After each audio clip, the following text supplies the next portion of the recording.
So, hello students, today we are again back with a new question. और जैसा कि हमने बोला था आयनिक इक्विलिब्रियम पे भी थोड़ा फोकस कर रहे हैं। पिछले मेरे आप 3-4 वीडियोस देख सकते हैं, उसमें आपको आयनिक इक्विलिब्रियम के एक से एक कॉन्सेप्ट मिलेंगे, बढ़िया ब्लेंड ऑफ कॉन्सेप्ट मिलेंगे। आज भी पहला क्वेश्चन जो हमने लिया है एक नया कॉन्सेप्ट लेके आए हैं आयनिक इक्विलिब्रियम का ही। और please do subscribe my channel if you are a aspirant of JEE advanced. आप अगर फिर से मैं कह रहा हूँ, अगर आप सीरियस एस्पिरेंट है जेईई एडवांस के लिए, then only you will get some help. Okay, otherwise मैं यहाँ पे कुछ ज्यादा कुछ पढ़ा नहीं रहा हूँ। ओनली जो टफ पार्ट है क्वेश्चंस के, दोज वी आर सॉल्विंग। तो एज पर द रूल्स आपको वही करना है, पहले स्क्रीन वीडियो पॉज करके आप सॉल्व करें। पहला क्वेश्चन ये है, दूसरा क्वेश्चन कोऑर्डिनेशन कंपाउंड से एक लिया गया है, उसकी भी बात करेंगे। सो ओके, तो नाउ लेट अस सॉल्व। तो देखो ये जो क्वेश्चन है, अगर आपको ये कंसेप्ट पता है तब आपसे बहुत इजीली सॉल्व हो गया होगा, ठीक है। और अगर नहीं पता है तो अभी देख लेते हैं। ये कंसेप्ट है सिलेक्टिव प्रेसिपिटेशन का।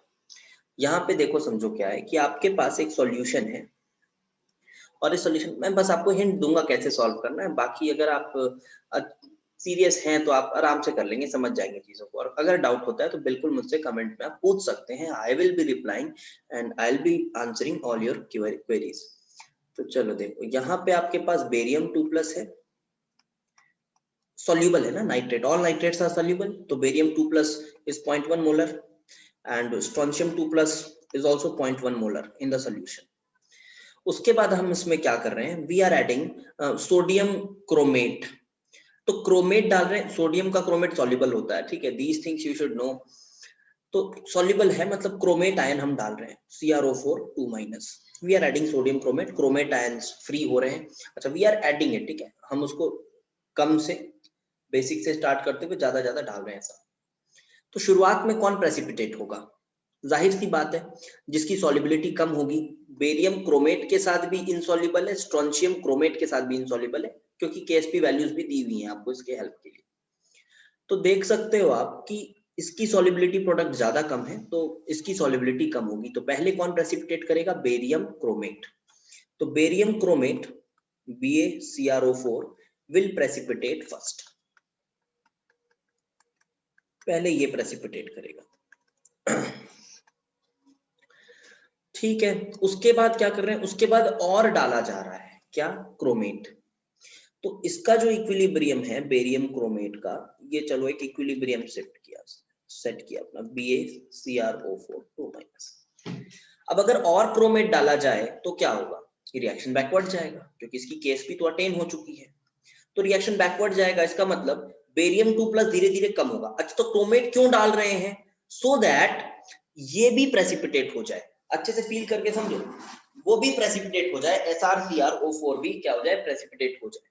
तो उसके लिए क्रोमेट की रिक्वायरमेंट थोड़ी ज्यादा है, कितनी है वो देख लेते हैं। तो उतना क्रोमेट डालना है, तो उतना क्रोमेट अगर डालेंगे तो ये जो है इसकी सॉल्युबिलिटी तो ग्रेजुअली कम होने लगेगी ना, बिकॉज आप क्रोमेट एक्स्ट्रा डाल रहे हो तो रिएक्शन पीछे जाएगा। तो बताना है कि जब ये प्रेसिपिटेट होगा तब बेरियम की क्या कंसंट्रेशन बचेगी। जाहिर सी बात है बहुत कम कंसंट्रेशन बचेगी, इसीलिए आप ऑप्शंस भी देख सकते हो, काफी कम कम दिए हुए हैं। So this is the concept of selective precipitation. मैंने इसके ऊपर एक सेपरेट वीडियो भी डाली हुई है, उसमें शायद एग्जांपल कुछ और लिया रहा हूँ, बट सेपरेट वीडियो इस टॉपिक पे डाली हुई है। तो चलिए, तो हो गया, अब देख लेते हैं। स्ट्रोंशियम क्रोमेट को प्रेसिपिटेट करना है अगर, तो Sr+2 तो अपने पास 0.1 मोलर है।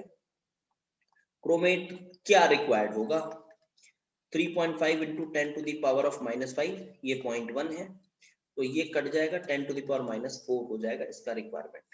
सो we have to add CrO4 2- till it get 3.5 into 10⁻⁴। तो अब इसकी केएसपी तो मेंटेन रहनी चाहिए, और क्रोमेट जो है दोनों साइमल्टेनियसली दोनों इक्विलिब्रियम में है। तो व्हाट वी विल से कि Ksp of that barium chromate will be maintained, barium chromate will be maintained as Ba2+ into chromate. Now SrCrO4 has started precipitating, so means CrO4 2- that we have is 3.5 into 10⁻⁻⁴। सो अब आपको बताना है कि ये कितना होगा, ठीक है, बड़ा सिंपल। ये होगा आपका KSP कितना दिया हुआ है, ये दिया हुआ है 1.2 into 10 to the power of -10। तो बेरियम 2 प्लस हम निकाल सकते हैं। तो barium 2 plus will come out to be 1.2 into 10 to the power -10 divided by 3.5 into 10 to the power -4। तो इसको सॉल्व आप करेंगे तो शायद ये आ जाएगा result, and that will be your answer. ठीक है, ये लगभग आ जाएगा result, that will be your answer. Hope so आपको सिलेक्टिव प्रेसिपिटेशन का कंसेप्ट पहले से आता रहा हो तो बहुत अच्छी बात है, नहीं आता रहा होगा सीखने को मिलेगा। अगला क्वेश्चन देखते हैं, this question. So pause the video and solve it by yourself. This is a beautiful question from coordination compounds. Although easy, बहुत मुश्किल नहीं है, बट हमारे एग्जाम के लिए अच्छा है ये क्वेश्चन। ठीक है, चलिए तो अब हम इसको सॉल्व करते हैं। ये मल्टीपल करेक्ट है, फिर से बता दूं ये मल्टीपल करेक्ट है, तो you pause the video and solve it. चलिए अब इसकी बात करते हैं। तो ये हमारे पास एक कोऑर्डिनेशन कॉम्प्लेक्स है जिसमें ये CO3 जो है ये कार्बोनेट है। ठीक है, CO3 कार्बोनेट है। तो ये 3 आइसोमर्स में एग्जिस्ट कर सकता है ऐसा कह रहा है। और कोबाल्ट जो है, कोबाल्ट की कोऑर्डिनेशन नंबर टिपिकली 6 होती है लगभग, है ना। ऑक्टाहेड्रल कॉम्प्लेक्सेस ज्यादा बनाना प्रेफर करता है, फैक्ट है। In 3 isomers, regarding 3 isomers, which of the statements are correct? अच्छा, कार्बोनेट की एक खासियत आपको पता होनी चाहिए कि कार्बोनेट एक फ्लेक्सीडेंटेड लाइगेंड है। फ्लेक्सीडेंटेड, फ्लेक्सीडेंटेड मींस व्हाट? इसकी कोऑर्डिनेशन नंबर बहुत फिक्स नहीं रहती है, मतलब कोऑर्डिनेशन नंबर कह रहा हूं मैं, डेंटिसिटी, इसकी डेंटिसिटी कोई फिक्स नहीं रहती बहुत ज्यादा। ये इधर से अगर मान लो 2 तरफ से डोनेट करता है तो कोई बहुत खास मजेदार रिंग नहीं बन रही, एक 4 मेंबर की चिलेट रिंग बन रही है, which is not that stable. तो क्या है कि अगर मान लो सेंट्रल एटम की डिमांड है कि भाई मेरी तो कोऑर्डिनेशन नंबर 6 है, तो ये क्या करता है, उसकी डिमांड पूरी करने के लिए कभी कभी 2 तरफ से बॉन्डिंग कर सकता है और ये बाइडेंटेट की तरह काम कर सकता है। बट अगर उसके पास कोई अल्टरनेटिव लाइगेंड प्रेजेंट है, तब हम क्या बोलेंगे कि ये यूनिडेंटेट ही ज्यादा स्टेबल है, because the ring form, the distillation ring is not that stable because of being 4 membered. ठीक है, तो ये कंसेप्ट इसके पीछे काम आ सकता है, फ्लेक्सीडेंटेट है। तो चलिए बात करते हैं। In the isomer that give precipitate with AgNO3, AgNO3 के साथ प्रेसिपिटेट मतलब वर्नर्स थ्योरी आ गई, तो Cl क्या होगा, बाहर होगा कोऑर्डिनेशन स्फीयर के। तो Cl अगर बाहर होगा और कोबाल्ट की कोऑर्डिनेशन नंबर तो होती है 6, तो ये कुछ यहां जो कार्बोनेट है, ये कार्बोनेट कैसे एक्ट कर रहा होगा, ये कार्बोनेट एक्ट कर रहा होगा बाइडेंटेट की तरह, है ना। क्योंकि भाई क्लोराइड तो अब बचा नहीं अंदर, क्लोराइड बाहर है क्योंकि AgNO3 के साथ प्रेसिपिटेट आ रहा है, तो act as a CO3 2- act as a bidentate ligand. Yes, it's true. In the isomer that do not give precipitate with AgNO3, अगर नहीं दे रहा है प्रेसिपिटेट, इसका मतलब क्लोराइड अंदर है। क्लोराइड अंदर है मतलब क्लोराइड अब एक अल्टरनेटिव लाइगेंड है जो कि वहां मौजूद है। तो सेंट्रल एटम इसको फोर्स नहीं करेगा, नहीं बोलेगा कि भाई तू मेरे को 2 बॉन्ड मत बना के दे, मेरे पास क्लोराइड है तो तू सिंगल बॉन्ड बना जिसमें तू ज्यादा खुश है। तो वहां पे जो कार्बोनेट है वो कैसे एक्ट करेगा, यूनिडेंटेट की तरह एक्ट करेगा। यस, फ्लेक्सीडेंटेड होता है, पता होना चाहिए। Both options are correct. now it comes to isomerism। थोड़ा बहुत आइसोमेरिज्म का भी टेस्ट है इसमें। the isomer that which will give precipitate with AgNO3, कौन प्रेसिपिटेट दे रहा है, प्रेसिपिटेट वो दे रहा है जिसमें Cl बाहर है, तो वो क्या है, CONH3 होल 4 और कार्बोनेट। तो अगर मैं बोलूं तो ये इस तरह का लाइगेंड, ये इस तरह का कॉम्प्लेक्स हुआ ना, MAA, एक सिमेट्रिकल डाइडेंटेट लाइगेंड, और मान सकता हूं मैं a4, इस तरह का हुआ। तो ये कह रहा है do not exhibit stereo isomerism. Can it exhibit stereo isomerism? Let's see, octahedral complex होगा तो हम देखते हैं क्या ये स्टीरियो आइसोमेरिज्म दिखा सकता है। Let's see. तो अगर मैं बात करूं MA4AA, तो AA को तो पहले फिक्स कर दो आप ऐसा, A4 ये, क्या ये स्टीरियो आइसोमेरिज्म दिखा सकता है? आंसर है, क्या दिखाएगा ये, ना तो ऑप्टिकल दिखा सकता है और ना तो ये आपका ज्योमेट्रिकल आइसोमेरिज्म दिखा सकता है। कहीं से कुछ नहीं है, सिमेट्री भी आ रही है बढ़िया, ठीक है, सिमेट्री भी आ रही है, AA ट्रांस में हो गया, बिल्कुल सिमेट्री भी आ रही है, बहुत सारी सिमेट्रिकल प्लेन्स हैं, आप देख सकते हो।